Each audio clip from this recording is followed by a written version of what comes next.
It's 6:15 in the morning and I'm off to work. It's 1 degree outside, frost on the ground. It's bad bee weather.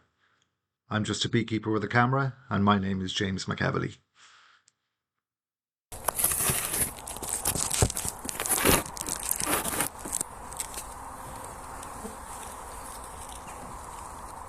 So yes, it's the middle of March, it's still cold and it is certainly not inspection weather. But I'm not here to pull frames and examine brood patterns. I'm here to answer one question. Do they have enough food?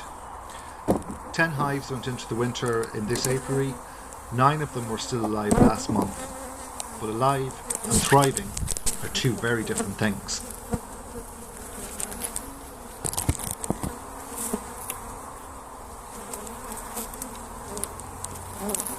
If you look at the entrance to one of your hives, you'll see pollen coming in on fine days now. This alone tells you that eggs have been laid and brood has been raised. But there's an imbalance of resources, like an overutilisation of stores in the hive, as there's no nectar coming in to replace the honey stores that are being used. Simply put, this is the March gap and a real risk of starvation for your bees.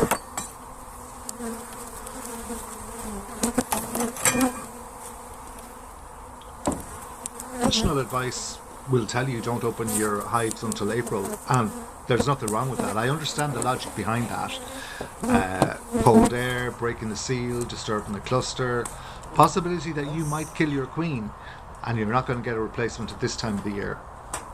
But equally, I've lost hives in March that were alive in February and they starved. Not because there was no food, but because they couldn't get to the food. A quick look now might save a colony. As I said, this isn't a full inspection. Lid off, look, feed if needed, lid back on again. 2 minutes at most per hive.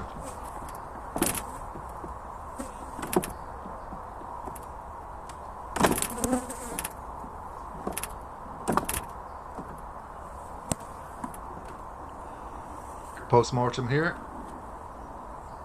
This is the dead out. What happened here?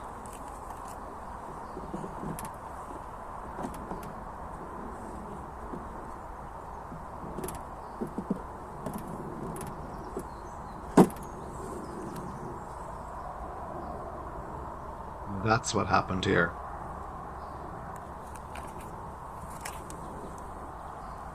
Drone layer. So here's the thing that catches people out. You have to hive, it feels heavy enough, you walk away. But the cluster isn't going to move if they're sitting on brood. The queens have already started laying, and once they're minding brood, they're committed to that area. They will starve 3 inches away from sealed honey rather than abandon the brood. Hefting tells you that the hive has food, but it doesn't tell you that the bees can reach it. That's why I open, that's why I do this and feed directly above the cluster.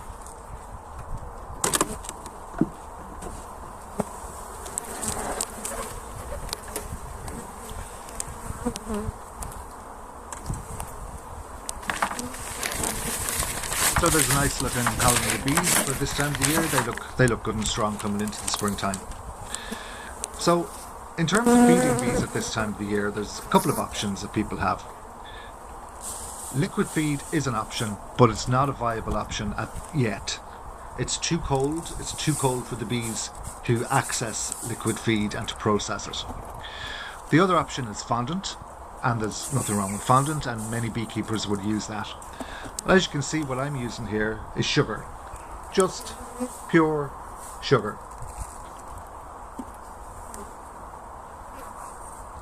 The reason that I'm using sugar is because A, I don't have any fondant at the moment, but it's also cheaper, it's simpler, and it's always available in the kitchen. Basically the hive does the work for you. The condensation from the cluster comes up, rises up, and softens that sugar, and it more or less creates its own fondant over time. You need to place it as close to the cluster as you can, directly above it is ideal, and put some holes in it to allow access.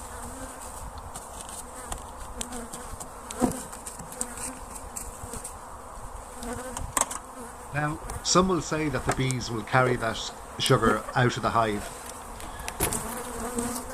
That's only partly true. If they have other food sources, yes, they can sometimes remove sugar from the hive. But at this time of the year, when there's nothing else available, I can be pretty sure that they're going to utilise that sugar.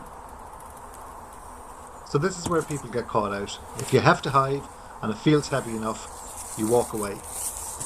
Hefting tells you that the hive has food, but it doesn't tell you that the bees can reach it. That's why I open and check, and that's why I feed directly above the cluster.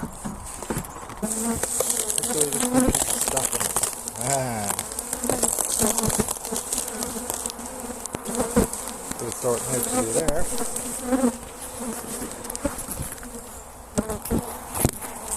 If you find this sort of thing helpful, subscribe. I'll be recording these till the end of the season.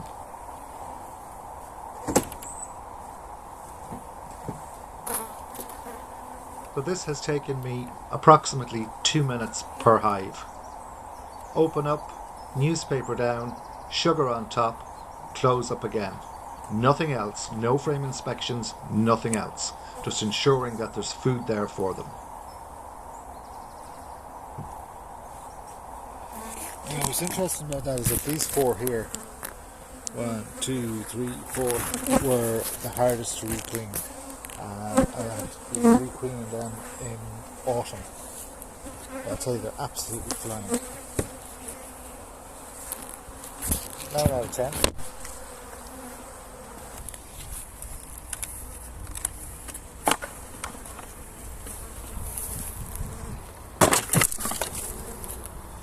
That was not sensible.